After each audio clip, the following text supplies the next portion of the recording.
नमस्कार दोस्तों, एक बार फिर आपके साथ मैं हाजिर हूँ अंजलि। सबसे पहले आज मैं सभी माँओं को मदर्स डे की बहुत-बहुत शुभकामनाएँ देना चाहूँगी। हालाँकि मैं ये मानती हूँ कि माँओं के लिए कोई एक दिन नहीं होता, माँओं के लिए तो हज़ार दिन होते हैं, हज़ार साल होते हैं, हज़ारों ऐसे क्षण होते हैं जो उन्हीं के लिए बने होते हैं, क्योंकि एक माँ अपनी पूरी ज़िंदगी आपको सँवारने में निकाल देती है, बजाय कि खुद पर ध्यान देने और दूसरे किसी काम को लेकर। तो माँओं के लिए हालाँकि आज का दिन है, तो इसलिए इस ख़ास दिन को बधाई देना चाहूँगी मैं आप सभी को, और उन सभी माँओं को जो अभी-अभी माएँ बनी हैं नई-नई। मेरे घर में भी 2 अभी नई माएँ बनी हैं, तो उनको भी मैं बधाई देना चाहूँगी सबसे पहले। ये पहला क्योंकि मदर्स डे है।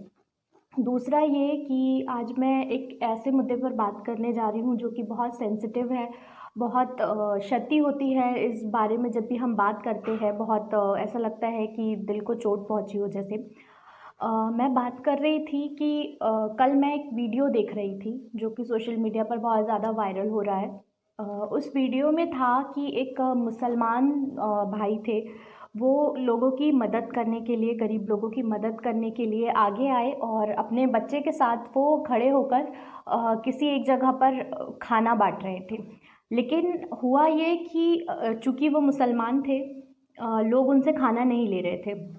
मैंने देखा कि बहुत सारे ऐसे मजबूर लोग भी थे जो चाहते थे, लेकिन बात वहीं आके रुक गई, क्योंकि वो जो उनका गोल वाला कैप होता है, मुझे उसका नाम नहीं पता, जो मुस्लिम लोग अक्सर लगाते हैं।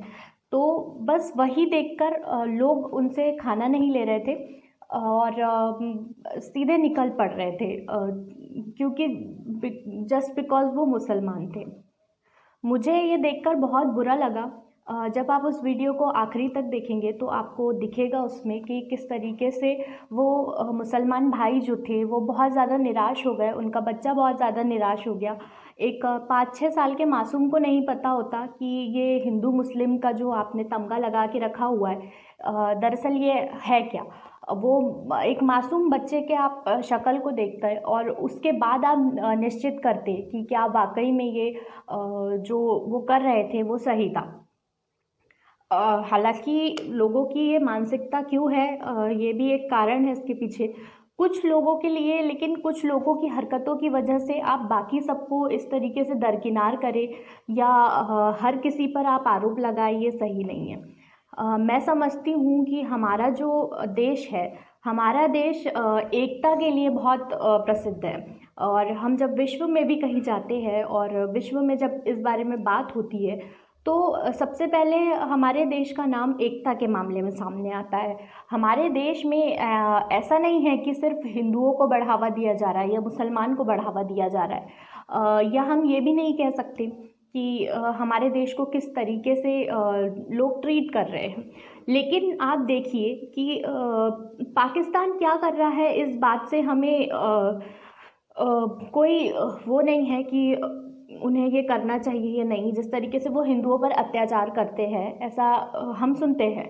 अक्सर हम न्यूज़ में ऐसा पढ़ते हैं, सुनते हैं, देखते हैं कि हिंदुस्तान के जो आबादी है या हिंदुस्तान के जो हिंदू भाई हैं, उन पर जो पाकिस्तान का राष्ट्र है, जो पाकिस्तान है, वहाँ पर बहुत तरीके से अत्याचार होता है। लेकिन अगर ये चीज़ें सुनने के बाद अगर हम भी वही सब चीज़ें अपनाएं, हिंदुस्तान में हम जो मुस्लिम भाई हैं उन लोगों को अगर संरक्षण नहीं दे पा रहे हैं, अगर हम उन लोगों के साथ अच्छी तरीके से बिहेव नहीं कर पा रहे हैं, तो वो पाकिस्तान और हम में अंतर क्या रह जाएगा? इस बात को आप सोच कर देखिए। दूसरा ये कि जब हम ये सोचते हैं कि वो हिंदू है, और हम हिंदू हैं, तो वो किस तरीके से हम मुसलमानों का समर्थन करें या इस तरीके से। ज़रूरी नहीं है कि जो मुस्लिम है वो हर मुस्लिम वैसा ही हो, और ना ही ये ज़रूरी है कि जो हर हिंदू हो वो इस तरीके के ही हो। लेकिन ये उन हिंदुओं तक भी मैं बात पहुंचाना चाहती हूँ जहाँ हमारा देश आज हिंदू मुस्लिम को बांट रहा है। लेकिन अगर आप सोच कर देखिए, अगर हम हिंदू मुस्लिम करते रहे तो हमारे देश की जो एकता और अखंडता पूरे विश्व में पहचानी जाती है, उसकी पहचान को हम बरकरार किस तरीके से रख पाएंगे अगर हम यही सब करते रहे कि वो मुस्लिम है, उसके हाथ से मैं लेकर खाना नहीं खा सकता, और क्योंकि वो थूक लगा कर तो नहीं दे रहा है, या ज़रूरी नहीं है कि हर इंसान एक जैसा हो। आप अगर हिंदू मुस्लिम का तमगा अगर लगाते रहेंगे तो वो जो एक मासूम बच्चा है 5 साल का, उसके दिल पर क्या गुजरेगी आप ये सोच कर देखिए, क्योंकि वो नहीं जानता कि हिंदू क्या है, मुसलमान क्या है, वो तो सिर्फ इतना जानता है कि इंसानियत क्या है। और अगर आप हिंदू होकर उस इंसानियत को भूल रहे हैं तो इससे ज़्यादा क्षति वाली बात मैं नहीं समझती कि कोई होगी। मैं पढ़ रही थी कि एक समय था जब सुप्रीम कोर्ट में भी एक ऐसा ही केस आया था कि हिंदुत्व क्या है। आप हिंदुत्व का बहुत महत्व मानते हैं, आप कहते हैं हिंदुइज़्म हिंदुइज़्म, मैं हिंदुत्व में बिलीव रखता हूँ या रखती हूँ, जो भी है।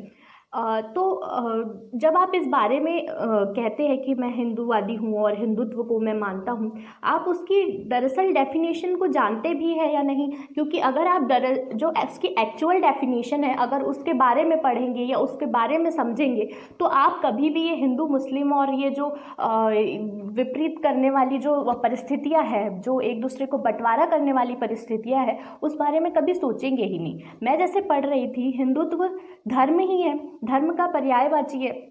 और जैसे कि सुप्रीम कोर्ट के जो चीफ जस्टिस रहे हैं गजेंद्र गडकर जी, उनने भी इस चीज़ को डिफाइन किया है कि जो हिंदुत्व है या हिंदुइज़्म है, हिंदुइज़्म सिर्फ ये नहीं है कि आप सिर्फ अपने धर्म को मानिए। हमारा हिंदू धर्म वो धर्म है जहाँ दूसरे जो धर्म हैं उनके भगवानों को भी पूजा जाता है, चाहे वो मुस्लिम हो, चाहे वो ईसाई हो, चाहे वो सिख हो। हमारे हिंदू धर्म में सभी के लिए एक जैसी समानता है और एक जैसी भावना रखी जाती है।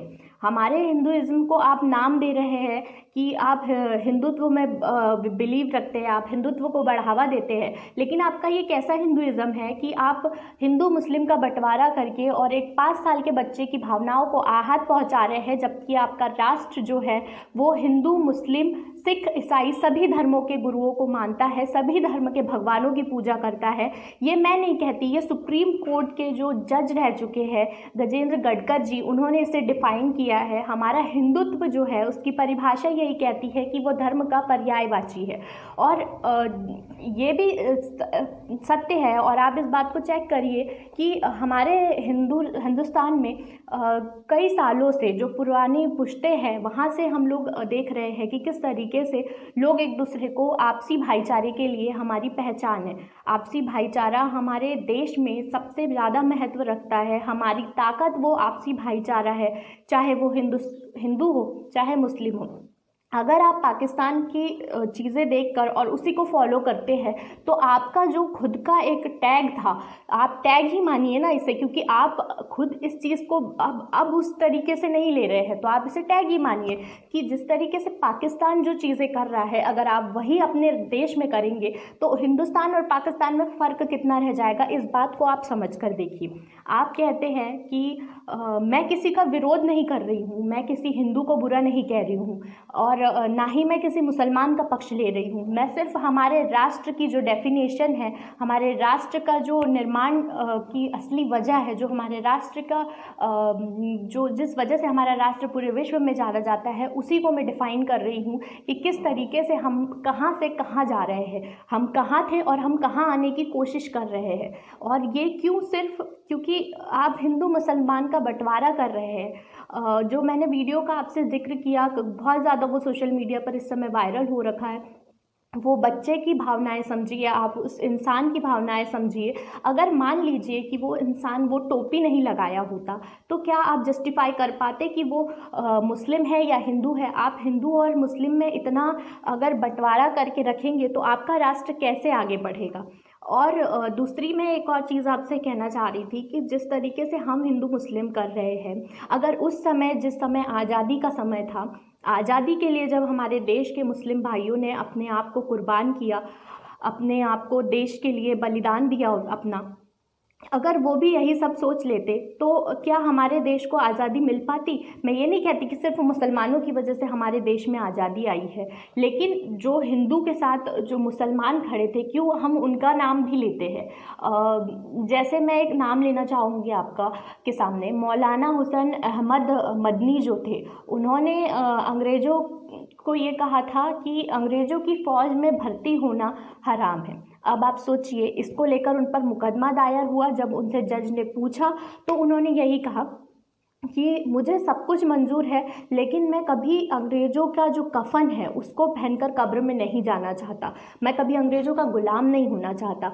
हमारे देश की आज़ादी के लिए 1498 से लेकर 1947 तक के हमारे देश के मुसलमानों ने भी बहुत हद तक की मदद की है, अपने आप की कुर्बानी दी है, जंग में लड़ते रहे हैं, अंग्रेज़ों के हुकूमत के ख़िलाफ़ लड़ाई लड़ी है, कई लोग उसमें कुर्बान भी हुए हैं। बहुत सारे मुसलमान भाई हैं जिन्होंने हमारे देश को आज़ादी दिलाने में बहुत भूमिका निभाई है। और हम से फिर भी हम हिंदू मुस्लिम का अगर तमगा लगाते हैं तो ये कहाँ का उचित न्याय है। अशफाक उल्लाह खान, मौलाना हुसैन अहमद अदमी, शाह अब्दुल अज़ीज़, हैदर अली, टीपू सुल्तान, बहादुर शाह ज़फ़र जैसे अगर जो देश के वीर पुरुष थे, अगर वो बलिदान नहीं देते, जो अंग्रेजी हुकूमत के ख़िलाफ़ अगर आवाज़ नहीं उठाते, तो आप सोचिए कि किस तरीके से हमारा देश आगे बढ़ता, किस तरीके से आज़ादी में हमारे देश को, हमारे देश के हिंदुओं को सहायता मिलती। तो मैं आपसे बस इतना ही मेरा आपसे एक अपील है कि आप हिंदू मुस्लिम का तमगा ना लगाते हुए कृपया कर उन्हें अपना भाई समझिए। अगर वो टोपी हटाकर आप देखेंगे तो उसमें आपको अपना भाई नज़र आएगा, उसमें आपको एक इंसानियत नज़र आएगी, क्योंकि हिंदू जो है, हमारे हिंदू मुस्लिम जो एकता है वो कहीं ना कहीं अपने आपसी भाईचारे के लिए पहचानी जाती है। और मैं ये नहीं कहती कि आप सभी विरोधी हैं, लेकिन जो अगर विरोध करते हैं तो वो इस बात को समझिए कि हमारा देश जो है वो सिर्फ एकता के लिए पहचाने जाता है, भाईचारे के लिए पहचाने जाता है। बहुत हद तक के बहुत सारी चीज़ें अलग भी हैं, लेकिन अगर हम वही चीज़ें अपनाएंगे जो हमें नहीं अपनानी चाहिए, तो आप सोचिए कि हम कितने ज़्यादा पीछे जा रहे हैं, हमारी सोच कहाँ होनी चाहिए और हम कहाँ रख रहे हैं। बस मेरा आपसे यही आग्रह है कि आप हिंदू मुस्लिम का जो एक आपसी जो भाईचारा तोड़ने की कोशिश कर रहे हैं उसे ना करिए। और जो कल वीडियो का मैं जिक्र कर रही थी, उस वीडियो जैसी और स्थिति इस देश में दोबारा मुझे देखने ना मिले, ऐसी आप कोशिश करिए। मेरी बस आमजन से अपील है। मैं सिर्फ अपील कर सकती हूँ, लागू करना ना करना आपके ऊपर निर्भर करता है। और अगर आप सोचेंगे कि मैं सिर्फ ये आपको आपसे अपील करती हूँ या मैं इस पर पालन नहीं करती हूँ, तो ऐसा कुछ भी नहीं है। मेरे भी बहुत सारे मुस्लिम दोस्त हैं, भाई हैं, बहनें हैं, जिनके साथ मैं उठती बैठती हूँ, जिनके साथ मैंने कई बार खाना भी खाया है। तो ये मैं खुद पे लागू करती हूँ, तभी मैं आपको भी आपसे ही अपील करती हूँ। ऐसा नहीं है कि मैं सिर्फ आपसे कह देती हूँ और मैं नहीं अपील करती। मैं जिन चीज़ों को खुद अप्लाई करती हूँ उन्हीं के लिए मैं आपको आग्रह करती हूँ। और उम्मीद है कि आप तक की ये मेरा जो मैसेज है वो बहुत अच्छी तरीके से कन्वे होगा और आप लोग इस चीज़ को फॉलो करने की कोशिश करेंगे। आपका बहुत बहुत शुक्रिया मुझे ध्यान से सुनने के लिए। शुक्रिया।